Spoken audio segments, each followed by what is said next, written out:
बीजगणित में मैंने लेसन नंबर प्रकरण 4 पढ़ाया था, तो उसमें 4.1 4.2 भी होता, 4.2 में थोड़ा बचा हुआ था और उसको बताने जा रहे हैं। और वह इम्पोर्टेंट शाब्दिक समीकरण के रूप में वो सवाल है।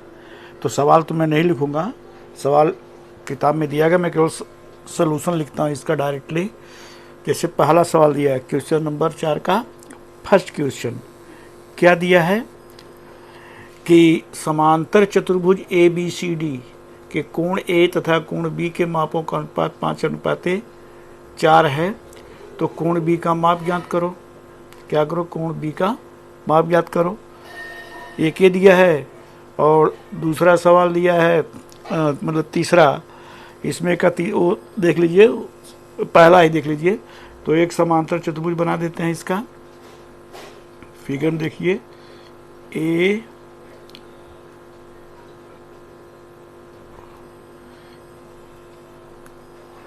ए B C D, A B C D, यह समांतर चतुर्भुज है। तो कोण ए, यहाँ पर लिखेंगे पहले कि चतुर्भुज ए बी सी डी एक समांतर चतुर्भुज है। क्या है? समांतर चतुर्भुज है। तो कोण ए तथा कोण बी का अनुपात कितना दिया है? 5:4 दिया है। क्या दिया है? 5:4 दिया है। तो माना कोण ए बराबर 5x और कोण बी बराबर 4x। यहाँ पर जो x है सामान्य गुणक है, समझा? तो कोण ए धन कोण बी बराबर 180 अंश है कि नहीं है? तो कोण ए धन कोण बी बराबर 180 अंश है। समांतर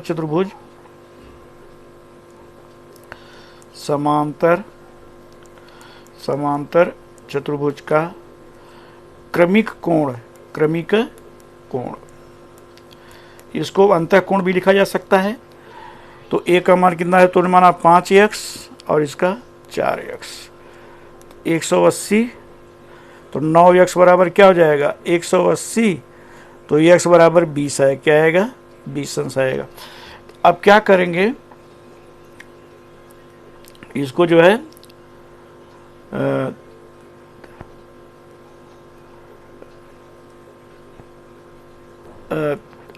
लिखेंगे। कोण बी पूछा है, केवल क्या पूछा है? कोण बी का माप याद करो। तो कोण बी बराबर कितना दिया है? 4x। कितना दिया है? 4x। तो 4 गुणे 20 कितना हो जाएगा? 80 अंश। कितना हो जाएगा? 80 अंश। तो यह आंसर हो जाएगा कि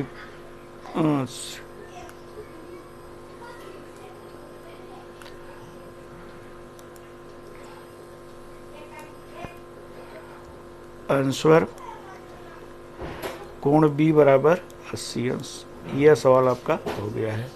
और इस सवाल को मैंने किसी वीडियो में बताया भी था, फिर भी तुम्हारा पुनरावर्तन करा दिया हूँ, समझ जाना। और एक इसमें का तीसरा सवाल दिया है, उसको बता देते हैं। देखिए क्वेश्चन नंबर 3 चौथे का कौन सा है? क्वेश्चन नंबर 4 का तीसरा है। क्या है? तीसरा है। क्या दिया है कि किसी आयत की लंबाई तथा चौड़ाई का अनुपात 3:1 है। तो यदि आयत की परिमाप 36 सेंटीमीटर, आयत की लंबाई तथा चौड़ाई है, तो आयत की लंबाई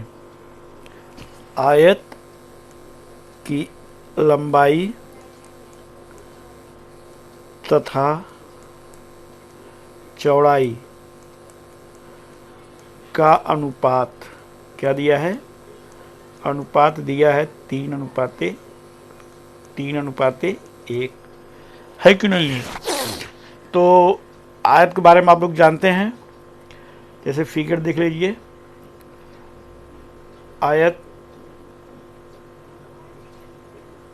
का प्रत्येक कोण 90 अंश होता है। जैसे मान लीजिए यह ए बी सी और डी है।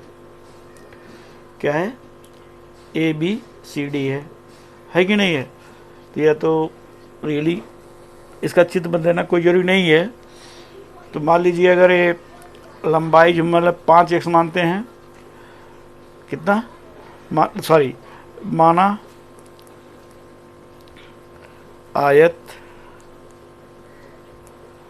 आयत की लंबाई बराबर 3x और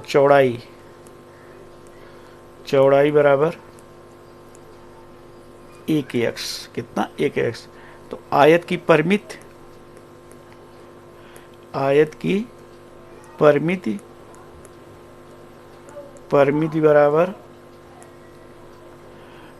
बराबर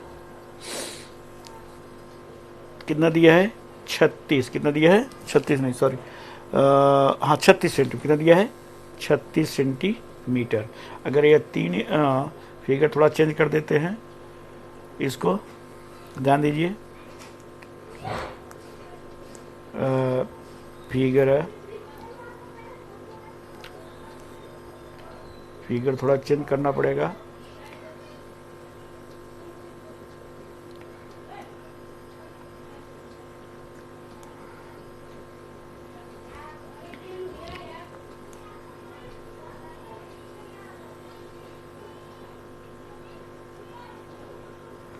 ये हुआ अभी exact figure A B C D. तो मान लीजिए अगर हम लंबाई को 3x मानेंगे और चौड़ाई को 1x लेते हैं, तो आयत की परिमिति कितना दिया है? 36। लेकिन सूत्र क्या होता है? 2 कोष्टक में लंबाई धन चौड़ाई, यही सूत्र है। तो ये 36 कितना हो जाएगा? 36 सेंटीमीटर दिया गया ऑलरेडी। तो 2 लंबाई कितना दिया है? 3x और चौड़ाई कितना दिया है? 1x बराबर 36। तो 3 1 4 दूनी 8, 2 और 4x ये हो जाएगा बराबर 36। तो 4 दूना 8x हो जाएगा, 8x बराबर 36। तो इसको अगर हम हल करते हैं तो x बराबर हो जाएगा 36/8।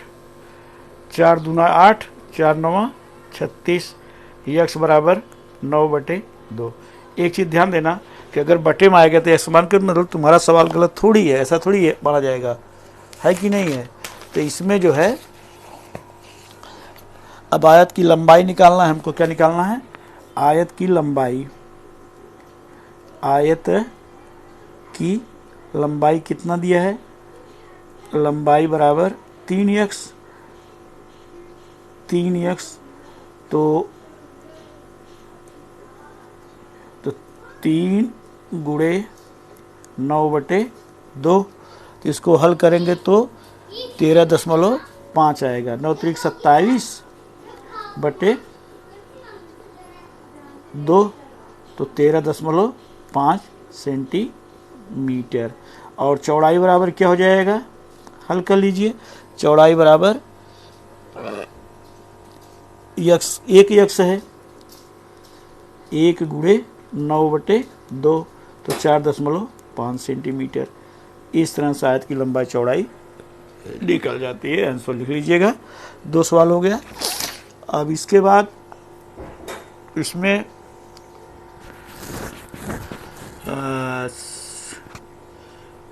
दूसरे टाइप के सवाल दिए गए हैं। 5वां सवाल के एक सवाल मैं बता देता हूँ। क्वेश्चन नंबर 5 देखिए। क्वेश्चन नंबर 5 का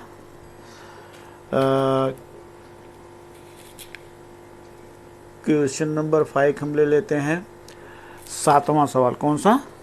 क्वेश्चन नंबर 7 दिया है x + 3 अनुपाते क्या दिया है? दिया है x + 11 है कि नहीं?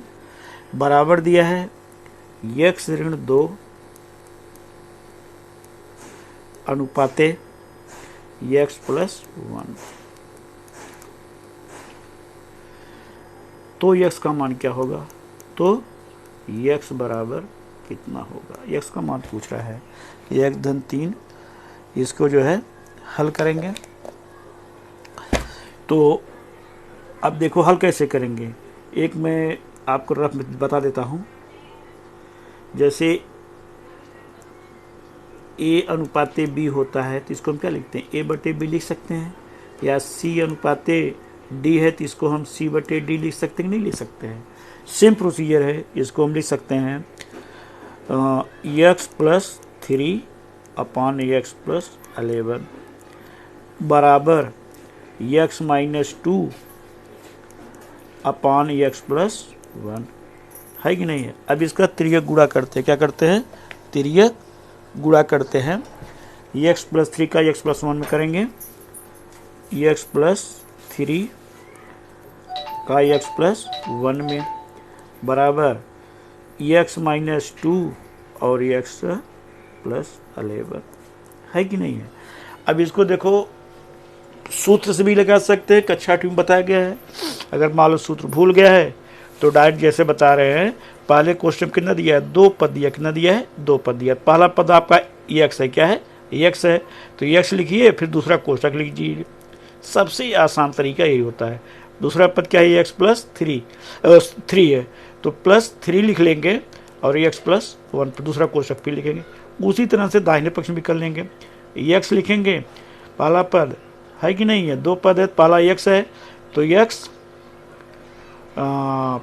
प्लस 11 और दूसरा पद माइनस 2 है तो x प्लस 11, है कि नहीं है? अब इसका गुणा कर देंगे। अगर मौखिक आता है तो मौखिक करो, ना है तो लिख कर लो। तो x गुणे x हम लिख देते हैं तुम्हारी सुविधा के लिए। x गुणे x धन 1 गुणे x धन 3 गुणे x धन 1 गुणे 3 बराबर x गुणे x धन 11 गुणे x ऋण 2 गुणे x ऋण 2 गुणे 11, है कि नहीं है? ये आपका गुणा हो जाएगा। तो x वर्ग हो जाएगा, यह 1x हो जाएगा, यह 3x हो जाएगा, यह 3 हो जाएगा बराबर x वर्ग धन 11x ऋण 2x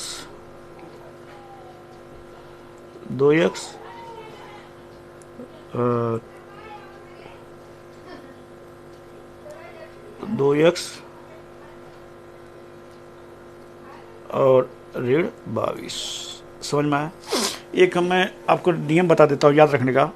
अगर बराबर चिन्ह दिया होगा, उसके तरफ बाएं तरफ कुछ पद हो, कुछ दाहिनी तरफ, अगर दोनों कुछ पदों का अगर चिन्ह समान है और पद भी समान हो, पद समान चिन्ह समान, तो कैंसिल हो जाएगा। जैसे x वर्ग इधर भी है, x वर्ग उधर है, चिन्ह धन धन है, कैंसिल हो जाएगा, है कि नहीं है? तो 3 1 4x धन 3 बराबर 11 से 2 गए 9x ऋण 22। अब हल कैसे करते हैं? जो चर पद उसको तरफ ले लो, तो 9x को बाएं तरफ ले लेंगे, 4x ऋण 9x बराबर ऋण 22 ऋण 3। अब इसको हल कैसे करेंगे? तो ऋण 5x हो जाएगा, ऋण 5x और ऋण 25, दोनों तरफ ऋण चिन्ह है तो x बराबर लिख लेंगे ऋण 25 बटे ऋण 5। ऋण 5 इसको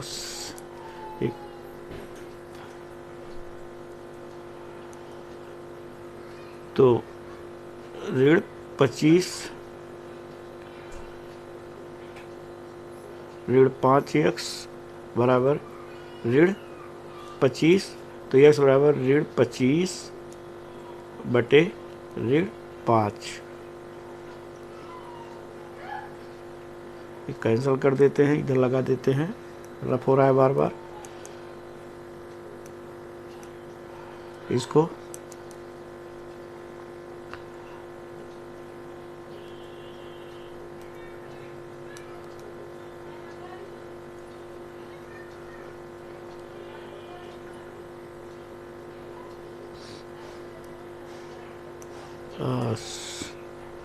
ऋण 5 ऋण पे, तो x बराबर हो जाएगा ऋण 25 बटे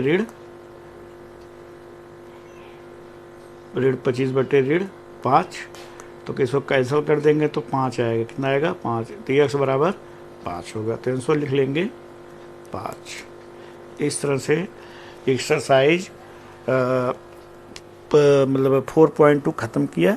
इसमें का जो सवाल है तो आप पूछने का, और मैं देखता हूँ कि कोई सवाल लड़का पूछता नहीं है कि नहीं है, तो इसको जो है आप पूछने का और वीडियो लाइक करने का, और जो है सब्सक्राइब भी कर देने का पसंद आता है तो, और जो भी, और पूरा वीडियो देखने का। अब बताने जा रहे हैं समान अनुपात पर अनुपात का नियम क्या होता है। अनुपात का नियम इस तरह से, इसको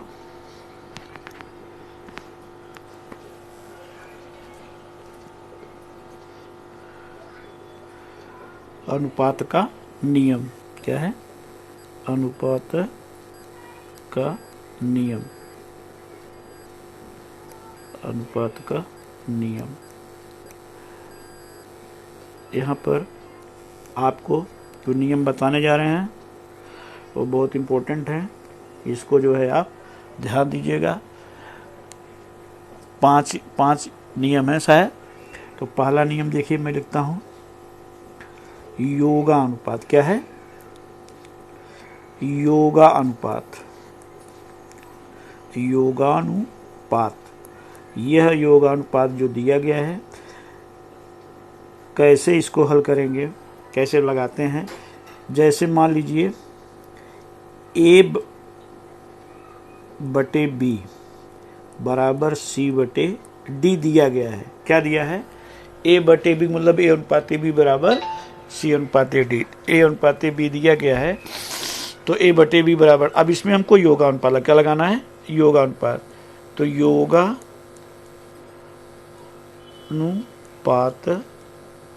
द्वारा, योगानुपात में क्या होता है? ऊपर वाले में नीचे वाला पद जोड़ते हैं। a धन b बटे b बराबर, जो प्रक्रिया बाएं तरफ हुई, प्रक्रिया दाहिने तरफ, c धन d बटे d।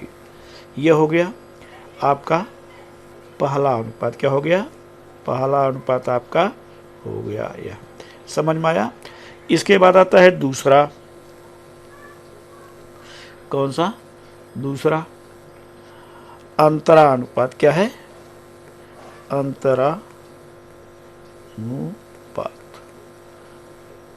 उसी तरह से जैसे दिया गया है a बटे b बराबर c बटे d। अगर इसमें अंतरा अनुपात लगाएं, क्या लगाएंगे? अंतरा अनुपात। तो कैसे लगाएंगे? योग मतलब क्या होता है? जोड़ना, और अंतरंग मतलब क्या होता है? घटाना। तो a माइनस b बटे b बराबर c माइनस d बटे d, है कि नहीं? इस तरह से यह जो है आपका ये अनुपात हो गया। कौन सा? अंतरा अनुपात। इसके बाद आता है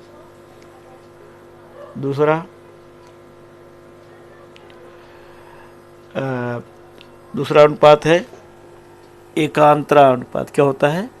एकांतरा अनुपात। समझा? देखिए ध्यान से, एकांतरा। थर्ड है एकांतरा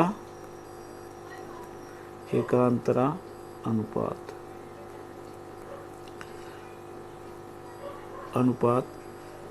इसको जैसे एक अनुपात दिया है a बटा b बराबर c बटे d। अगर इसमें एकांतरा अनुपात लगाएं, कौन सा? एकांतरा अनुपात। एकांतरा अनुपात। तो क्या करते हैं, जो c दिया गया है उसको b जगह लिखेंगे। c कहाँ लाएंगे? b की जगह। a बटा c बराबर b बटे d। ये हो गया आपका एकांतरानुपात। अब चौथा आता है कौन सा?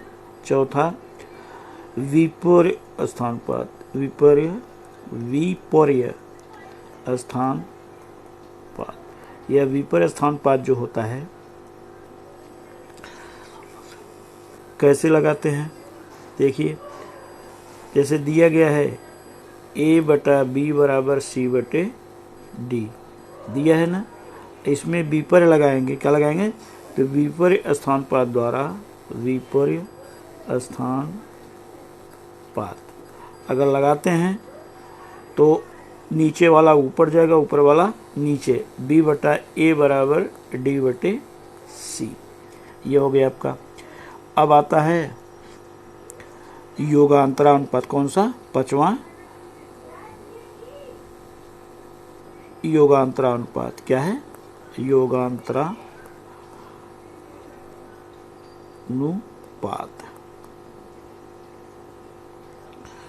योगांतरानुपात तो बराबर हो जाएगा जैसे दिया गया इसमें A/B बराबर C/D। अगर इसमें योगांतरा लगाएंगे तो योगानुपात अंतरानुपात दोनों साथ साथ लगाया है। A + B फिर A - B बराबर C + D C - D। यह जो मैंने बताया है 5 अनुपात। एक और होता है तुल्य अनुपात, वो आगे आएगा बताएंगे, समझ में।